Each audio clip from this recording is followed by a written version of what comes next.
Have you ever wondered why the Baltic Sea is known as the Sea of a Thousand Islands? Well, it's all in the geography. The Baltic Sea, situated in northern Europe, is a semi-enclosed body of water that stretches across an expansive area of roughly 415,000 square kilometers. It's a shallow sea with an average depth of a mere 55 meters, yet it's filled with treasures. Thousands of islands and islets are scattered across its surface like jewels embedded in a crown.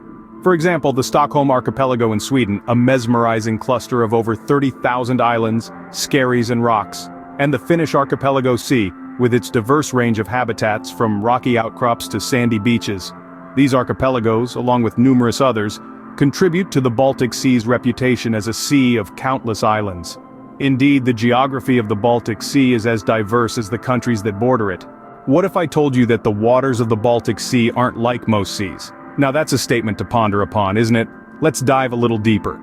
The Baltic Sea is known for its unique brackish water, a blend of fresh water from rivers and salty water from the North Sea. This mixture is not common in most seas, making the Baltic Sea an interesting study in marine biodiversity. This unusual cocktail of fresh and salty waters creates an environment that fosters a diverse range of marine life. It's a bit like a bustling underwater city, teeming with organisms that have adapted to these unique conditions. From microscopic plankton to larger creatures like the Baltic ringed seal and cod, the sea's inhabitants thrive in this distinctive habitat. The Baltic Sea, therefore, presents an intriguing paradox, a sea that isn't quite a sea in the conventional sense. In the Baltic Sea, marine life thrives in a unique blend of fresh and salty waters. The Baltic Sea's unique ecosystem faces serious environmental challenges. But what are they? The primary concerns include eutrophication, pollution, and habitat degradation. Eutrophication is a process where excessive nutrients, mainly nitrogen and phosphorus, enter the sea from surrounding agriculture, industry, and urban areas. This nutrient overload triggers rampant growth of algae, leading to what we call algal blooms. When these algae die and decompose, they consume large amounts of oxygen, causing oxygen depletion in the water. This, in turn, threatens marine life, leading to a loss of biodiversity. Pollution is another major concern. It comes in many forms, from untreated sewage and industrial waste to marine litter. These pollutants not only harm marine life but also pose risks to human health and the coastal economies dependent on the sea. Habitat degradation, often caused by human activities such as dredging, construction, and overfishing, is a further threat to the sea's ecosystems. It leads to the loss of habitats essential for reproduction, feeding, and shelter of various marine species. Despite these challenges, efforts are underway to protect and restore the Baltic Sea's health. International cooperation plays a crucial role here. One such example is the Helsinki Commission, or HELCOM, which works towards reducing nutrient inputs and improving wastewater treatment across the region. Addressing these environmental challenges is key to preserving the Baltic Sea's diverse and unique ecosystem. Did you know that the Baltic Sea has been a vital trade route since ancient times? Indeed, this brackish water body holds a significant place in the annals of history, shaping the culture, commerce, and historical trajectory of the countries that line its shores. Let's take a journey back in time. The Baltic Sea was the cradle of the Hanseatic League, an influential medieval trading alliance.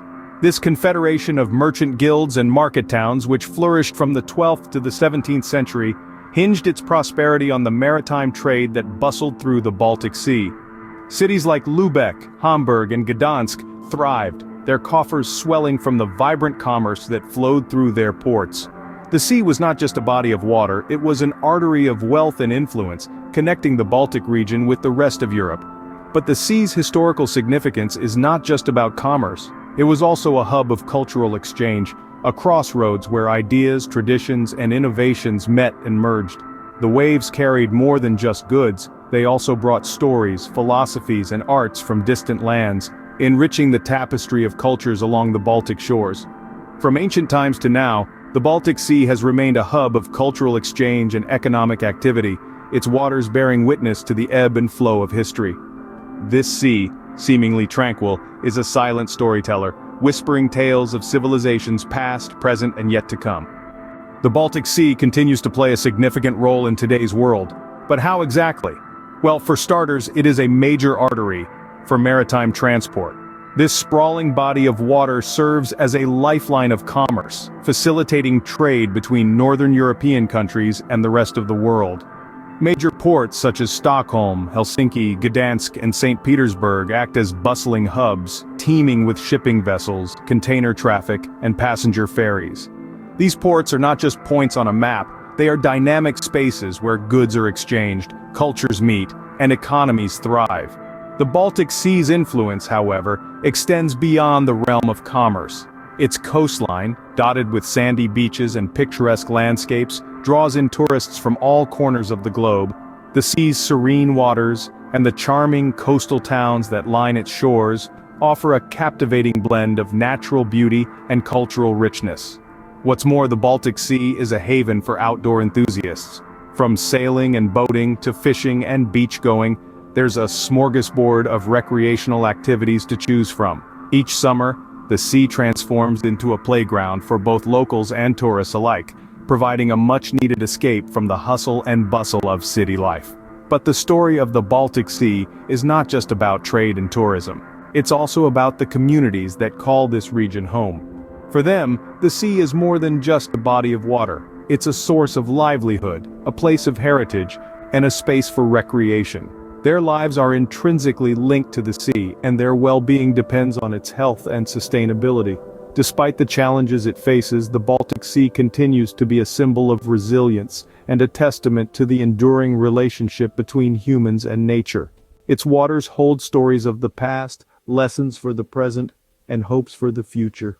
Whether it's commerce, tourism, or recreation, the Baltic Sea continues to be a vital part of Northern Europe's heartbeat.